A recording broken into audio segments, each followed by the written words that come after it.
Hay que señalar que se trata de una sesión extraordinaria de la Comisión de Presupuesto que se desarrolla en la Sala Grau del Congreso de la República.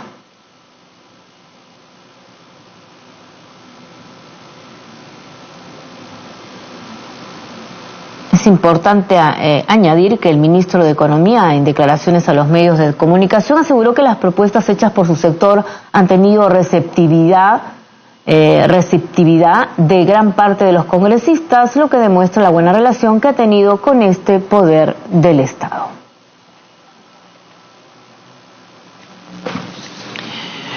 En estos momentos tenemos la presentación del señor Carlos Augusto Oliva Neyra, ministro de Economía y Finanzas, para que sustente el marco macroeconómico multianual 2020-2023, que incluye las proyecciones macroeconómicas que justifican los proyectos de ley de endeudamiento, equilibrio financiero y presupuesto del sector público para el año fiscal 2020. Señores congresistas, el Pleno del Congreso ha derivado a la Comisión para su estudio, análisis y dictamen los proyectos de ley 4714, 4713 y 4712-2019 referidos al proyecto de equilibrio financiero, endeudamiento y presupuesto del sector público para el año fiscal 2020. El día de hoy iniciamos las sesiones con carácter de permanente para las sustentaciones de los proyectos de ley con la presencia del economista Carlos Augusto Oliva Neyra, ministro de Economía y Finanzas, a quien le damos la bienvenida, quien sustentará el marco macroeconómico multianual 2020-2023, que incluye las proyecciones macroeconómicas con las cuales está elaborado los proyectos de endeudamiento, equilibrio financiero y presupuesto del sector público para el año fiscal 2020. Después de esta breve introducción, puede hacer uso de la palabra el señor economista Carlos Augusto Oliva Neyra, ministro de Economía y Finanzas. Tiene el uso de la palabra, señor ministro. Muchas gracias, presidenta. A través suyo, un saludo muy cordial a todos los miembros de la Comisión de Presupuesto y Cuenta General de la República. Iniciamos este proceso de casi 3 meses para poder debatir los 3 proyectos de ley. Como ustedes saben, la primera parte siempre es el tema del marco macroeconómico multianual, que es la base que hemos utilizado y que siempre se utiliza para poder elaborar el presupuesto. Entiendo que más adelante van a venir los viceministros para ver con mayor detalle la parte de los ingresos con el Viceministerio de Economía y la parte de los gastos con el Viceministerio de Hacienda. Yo me voy a concentrar en los principales elementos del marco macroeconómico multianual que fue aprobado hace un par de semanas, por el Consejo de Ministros. La presentación tiene básicamente 3 partes: una, el escenario internacional y las perspectivas de la economía peruana. Después nos concentraremos en las finanzas públicas y finalmente en los riesgos que están incluidos en dicho marco. Empezamos con la primera parte, el escenario internacional y las perspectivas de la economía peruana. Como ustedes saben, el crecimiento de la economía peruana siempre es y va a ser influenciado por el crecimiento de la economía mundial. Esto es muy fácil de corroborar. Durante la década pasada, cuando tuvimos una economía mundial que crecía al 5 o incluso al 6%, la economía peruana crecía a tasas incluso superiores. Cuando la economía mundial se desaceleró, la economía peruana también lo hizo. En este año en particular, 2019, y las perspectivas para los próximos años están siendo marcadas en el plano internacional por las tensiones comerciales entre la China y los Estados Unidos, que han afectado los mercados financieros globales. Esta guerra o disputa comercial ha tenido desde el año pasado distintos hitos. De alguna manera se inició hacia enero del año 18.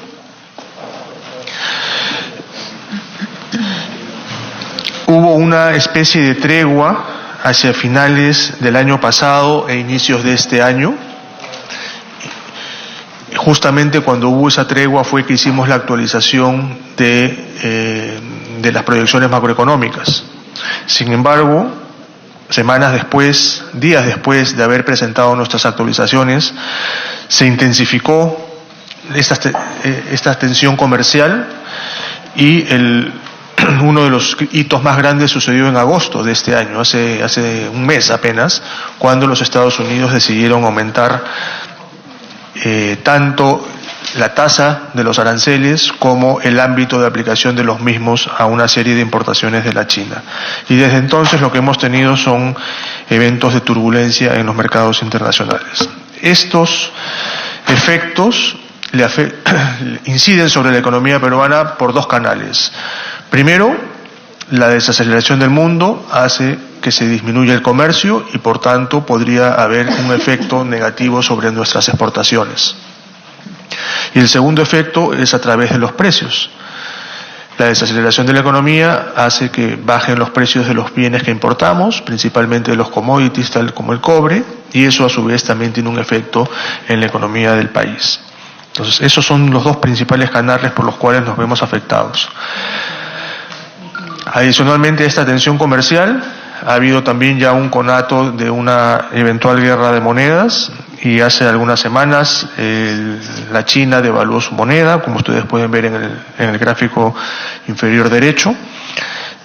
Por el momento esto no ha sido objeto de alguna respuesta de otros países, pero de todas maneras ha encendido algunas alarmas.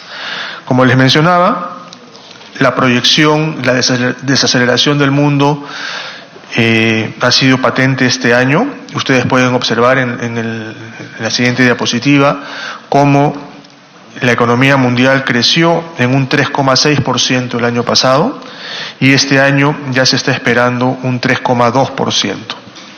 ¿No? Esta desaceleración de 4 décimas, la verdad es que es sumamente importante y afecta de todas maneras las exportaciones y en general el comercio de los países. Las proyecciones para el año 19 también han ido disminuyendo a lo largo de los meses de este año.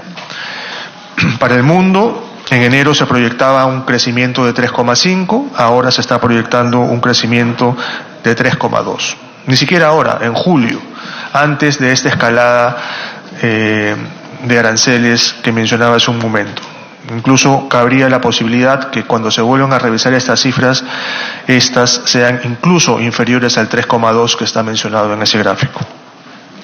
Y la región que se ha visto más afectada con esta desaceleración y con estas proyecciones que se hacen ha sido América Latina. En enero de este año se proyectaba que América Latina iba a crecer en un 2%, en julio ya se bajó la proyección a un 0,6% y no nos extrañe que la próxima proyección para América Latina sea incluso menor que esta, dado los últimos datos que se tienen para las grandes economías tales como México, Brasil y Argentina. Como decía, uno de los efectos importantes son el impacto sobre los términos de intercambio. Ustedes pueden ver que durante los primeros años de la administración del presidente Kuczynski hubo un impacto muy positivo en los términos de intercambio, principalmente debido al aumento en los precios de exportación. Miren, entre el 16, pueden verlo en el gráfico de la izquierda, entre el 16 y el 18 hubo un aumento de 20% en los precios de las exportaciones.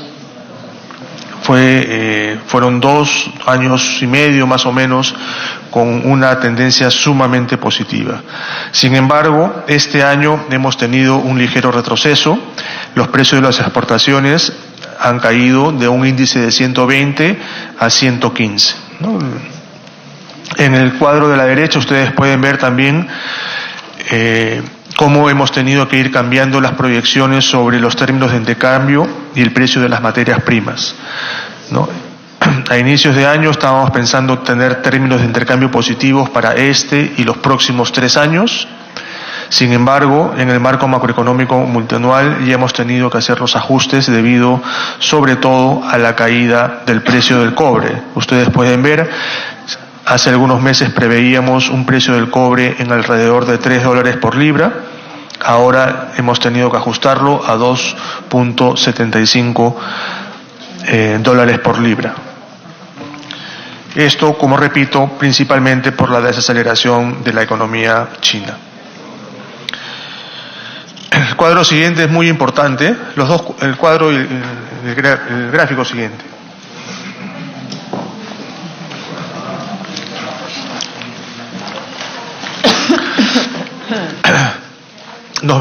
Podemos observar claramente en el gráfico de la izquierda cómo la variación en los términos de intercambio está estrechamente relacionada con el PBI. Miren esa serie de casi 20 años, cuando suben los términos de intercambio, el PBI también aumenta, cuando caen los términos de intercambio, el PBI disminuye. Esto, como ustedes podrán imaginarse, a veces es positivo para la economía peruana, otras veces es negativo para la economía peruana. Nosotros hemos hecho un cálculo de cuán importantes son estas variaciones externas que no dependen de nosotros, y lo que hemos calculado es que el 54% de la variabilidad del PBI peruano en los últimos 15 años se debe a factores externos. Están estrechamente relacionados con factores externos y un 46% con factores internos. Y dentro de estos factores internos, el principal, un 19%, se debe al índice de precios de las exportaciones, ¿no? Y allí tienen el detalle de otras variables externas que no dependen de nosotros, exógenas, que influyen sobre el PBI del país, ¿no? Tales como la volatilidad financiera, el precio del petróleo, la tasa de interés internacional y el crecimiento del PBI mundial. Entonces, estos 5 elementos influyen en la economía peruana, con los pesos que están allí en el país de la derecha, y en total, poco más de la mitad de la variabilidad del PBI peruano depende de ello. Como repito, esto no es bueno ni malo por sí mismo. Esto es el efecto que tienen otras economías, otras realidades sobre el Perú. El Perú, ustedes saben que es una economía pequeña y abierta al comercio, y es por eso que tenemos este tipo de influencia. Por supuesto. Gracias, señor ministro. Solamente para darle la bienvenida al congresista Wilmer Aguilar. Puede continuar, señor ministro. Gracias. Gracias, presidenta. Bueno, eso hasta allí lo que corresponde al marco externo. Nosotros, por nuestro lado, como mencionábamos ayer en el Pleno, tenemos indicadores que son reconocidos internacionalmente, que demuestran la solidez de la macroeconomía peruana, ¿no? Los 4 indicadores típicos son los que están allí en esta pantalla. La deuda pública es la más baja de la región, el porcentaje de reservas internacionales el más alto de la región, el riesgo país el año 19 es el más bajo de la región y la inflación también de las más bajas de la región. Entonces, este es el contexto de la macroeconomía con indicadores sumamente sólidos, y es por supuesto nuestra responsabilidad seguir manteniéndolos, y sobre esto voy a regresar en unos momentos. Las perspectivas para el crecimiento de este año en el marco macroeconómico multianual nos sitúan con un PBI que crecería un 3% este año y un 4% el año próximo. Para detallar un poco la proyección del 3% de este año, ustedes pueden ver en el gráfico de la izquierda cómo hemos tenido un primer semestre bastante atípico, con un PBI primario negativo en 3,1%. Esto no se veía desde hacía muchísimo tiempo. Miren, acá no está la serie larga, pero en los últimos 2 años por lo menos el PBI primario siempre ha sido positivo.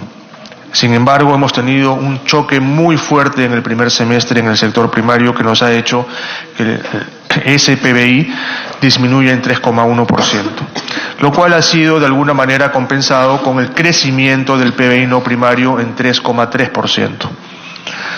El promedio de estos dos, o promedio ponderado por supuesto, es un primer semestre de 1,7%. Sin embargo, para el segundo semestre las cosas ya empiezan a pintar mejor, porque estos choques que hemos tenido en el primer semestre en el sector primario se han ido disipando, han ido desapareciendo, ¿no? Los choques tienen que ver principalmente con la minería, la manufactura primaria y la pesca. Mientras que por otro lado ha habido una gran resiliencia de la demanda interna. Y para sustentar esta afirmación podemos ver en el gráfico de la página siguiente cómo algunos indicadores adelantados de la actividad económica ya empiezan a mostrar resultados favorables. Ahí tienen 4 indicadores, ¿no? Ustedes saben que las cifras oficiales del INEI se presentan más o menos un mes y medio después de que termine cada mes. Es decir, el 15 de septiembre vamos a tener la cifra oficial de julio, el 15 de octubre vamos a tener recién la cifra oficial de agosto, ¿no? Sin embargo, nosotros siempre utilizamos algunos indicadores adelantados que nos pueden dar idea, una proyección de cómo vienen los meses. Y en ese sentido, los análisis que estamos realizando por el momento nos indican que el mes de julio sería incluso mejor al de junio y el mes de agosto sería a su vez mejor al de julio, ¿no? Entonces, a partir en realidad del mes de junio ya tendríamos una lenta pero sostenida recuperación del PBI. Mayo mejor que abril, junio mejor que mayo, julio mejor que junio, agosto mejor que julio, ¿no? Tenemos una recuperación que, como repito, ya se estaría dando, y eso nos hace pensar en las expectativas para poder llegar al PBI de 3% hacia final del año. En el cuadro siguiente pueden ver cómo la demanda interna va a ser un factor sumamente importante para la economía. Y esto se va a basar en la recuperación que hemos tenido en la inversión privada desde el año pasado. Pueden ver en el gráfico de la derecha cómo hemos tenido 4 años con una inversión privada decreciendo o estancada, como fue en el año 2017. Sin embargo, el año pasado pudimos recuperar la inversión privada y la expectativa es que este año estemos con una tasa bastante similar a la del año pasado. Por el lado de la inversión pública, ustedes pueden ver también que el comportamiento de la inversión pública ha mejorado con respecto a otros años donde ha habido un cambio de gobierno. En el gráfico de la izquierda pueden ver otros años donde hubo cambio de autoridades subnacionales, cómo caía la inversión pública. Este año hemos sido capaces de detener esa tendencia. Al mes de agosto tenemos una inversión pública que es similar a la del año pasado y la expectativa es que en estos 4 meses que quedan la inversión pública repunte significativamente para terminar el año con un crecimiento real del 2,5%. Por el lado monetario, también tenemos una política monetaria que se puede calificar como expansiva, dado que la tasa de referencia real estaría muy cercana al 0%, como pueden ver ustedes en el cuadro de la izquierda. Y esto ha ayudado por la última reducción en la tasa de interés de referencia que ha hecho el Banco Central de 25 puntos porcentuales. Los efectos de esta tasa de referencia por lo general se ven en los próximos 9 o 12 meses, por eso es que la expectativa es que esa disminución ayude además tanto al consumo como a la inversión privada a partir del año próximo. Los créditos de consumo siguen siendo fuertes y las tasas de interés siguen con una tendencia descendiente. En las proyecciones, el sustento que tenemos entre el crecimiento de la economía este año y el próximo, como repito, pasaríamos de un 3% este año a un 4% este año. El sustento se ve en las distintas variables que están en el gráfico de la izquierda en color verde. Ese es el aporte extra que tendrían esas variables para pasar del 3 al 4%. El mayor crecimiento de la inversión pública, por ejemplo, que pasaría de 2,5 a un 9%, añadiría 0,3 puntos porcentuales a ese crecimiento. Algo similar sucedería con el consumo privado, y ahí ustedes pueden ver cómo cada una de estas variables que estamos esperando que mejoren nos van a ayudar a llegar a este 4%. En el caso de la inversión pública, definitivamente no vamos a tener el efecto negativo que tuvimos en los primeros meses de este año con el cambio de autoridades. Entonces los gobiernos subnacionales van a tener una mayor capacidad de gasto, y es por eso que estamos esperando una fuerte recuperación de la inversión pública el año próximo.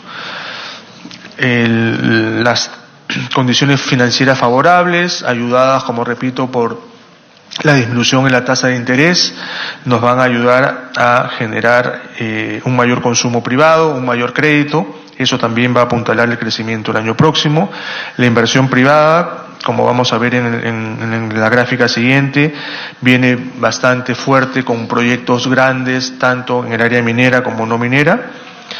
Y el consumo público también estaría aportando 0,1 de crecimiento por los incrementos salariales previstos para el año que viene principalmente.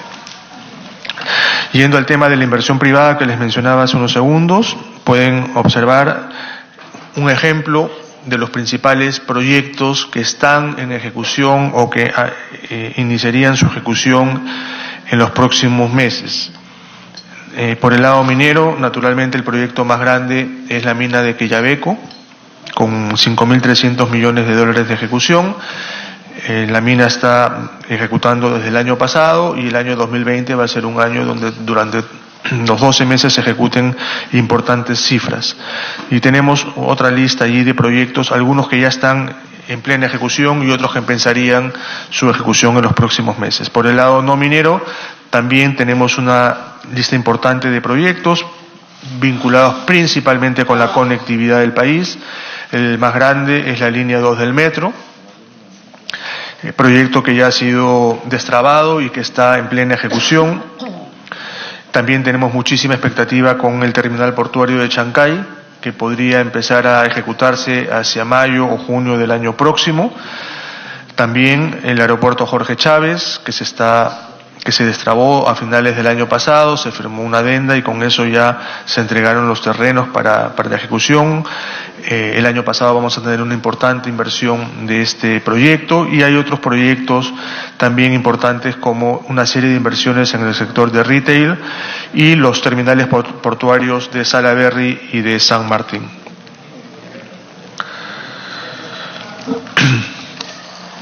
Viendo un poco en retrospectiva el desempeño de la economía peruana, en el gráfico siguiente ustedes pueden observar el éxito relativo que ha tenido el manejo económico en nuestro país y el esfuerzo en realidad de todos los peruanos. La economía ha mostrado aumentos importantes entre el 2001 y el 2018. Si ustedes pueden ver el gráfico de la izquierda, entre esos años el PBI real per cápita ha aumentado en casi un 80%. Esto es algo notable, y si ustedes ven y comparan con la línea amarilla, que es América Latina y el Caribe, en la región ese aumento ha sido cercano al 25%. Hemos crecido en el PBI per cápita en estos 18 años casi 3 veces más que el promedio de América Latina. Sin embargo, decía que era un éxito relativo, porque cuando nos comparamos no con nuestra propia región, sino con otra región como es el Asia emergente, allí sí estamos prácticamente a la mitad de lo que creció el Asia en esos años, ¿no? Asia emergente, estamos hablando de Hong Kong, Malasia, Tailandia, Vietnam, Singapur. Esos países han crecido a una tasa mucho más alta. Entonces hemos hecho bien la tarea, pero el reto es seguir haciéndola mucho mejor, como lo han podido hacer otros países, y se puede ver claramente en los datos que están en el gráfico de la izquierda. Este crecimiento en realidad no es un fin en sí mismo. Este crecimiento nos ha servido para poder mejorar una serie de indicadores sociales, como ustedes pueden ver en el cuadro de la derecha. La tasa de pobreza ha disminuido marcadamente, La pobreza extrema también lo ha hecho, y estamos el último dato que tenemos es que contamos con una tasa de pobreza de solo 2,8%, la alfabetización ha aumentado, lo mismo que la esperanza de vida al nacer y, por supuesto, el gasto en educación. El siguiente gráfico nos muestra cómo es importante, y esto lo hemos puesto acá para llevarnos una reflexión en realidad. Nosotros queremos ser un país desarrollado dentro de 20 años. Y para ello necesitamos que el PBI crezca a tasas altas, pero también de manera sostenida. De nada nos vale crecer a tasas altas 2 o 3 años para después volver a crecer a tasas bajas. Tenemos que crecer a tasas sostenidas.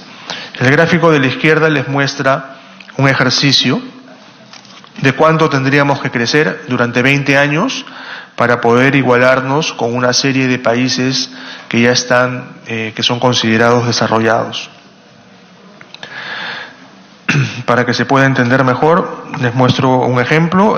La línea verde en Malasia, lo que significa es que si nosotros creciéramos durante 20 años al 4% real, llegaríamos a igualar el PBI per cápita de Malasia actual.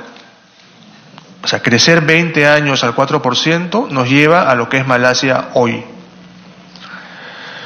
Y el mismo ejercicio se puede hacer con otros países. Si creciéramos al 5,5 por 20 años, lo cual es un reto inmenso, seríamos dentro de 20 años igual a Corea hoy, a la Corea de hoy, no a la de 20 años, sino a la Corea de hoy.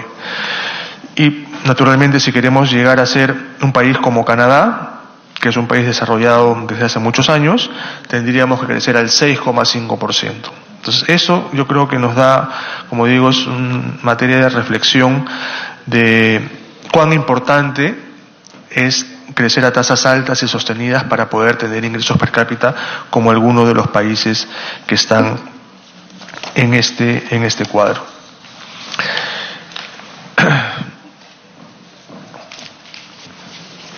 La siguiente lámina también es muy importante porque yo creo que es un esfuerzo de resumir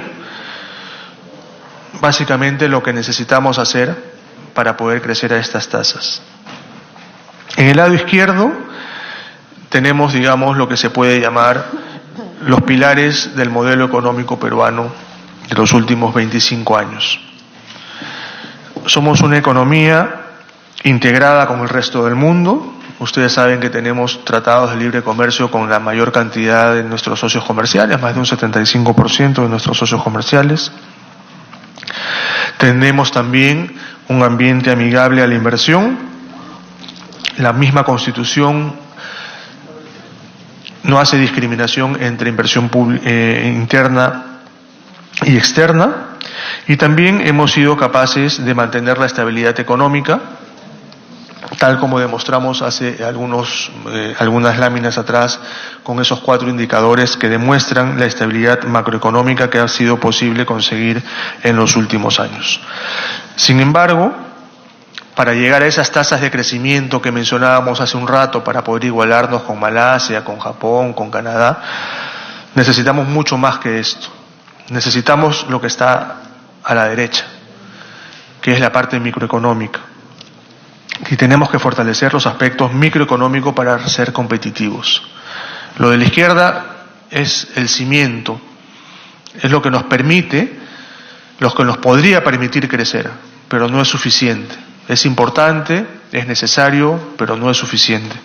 Necesitamos también lo que está a la derecha. Necesitamos mejorar la competitividad del país, y es por eso que, como ustedes saben, hemos podido en el último año trabajar una serie de planes, de políticas y de planes para empezar a mejorar la competitividad del país en serio. Hace un par de meses, a fines de julio, se aprobó el Plan Nacional de Competitividad y Productividad, también se aprobó el Plan Nacional de Infraestructura para la Competitividad, y estamos trabajando con una serie de políticas sectoriales para la diversificación productiva y eliminar una serie de cuello de botellas en algunos sectores en particular. Entonces, todo este trabajo de la derecha de esta lámina es un trabajo de mediano y de largo plazo, que ya lo hemos iniciado, pero que necesitamos sostenerlo durante varios años para poder tener un verdadero impacto.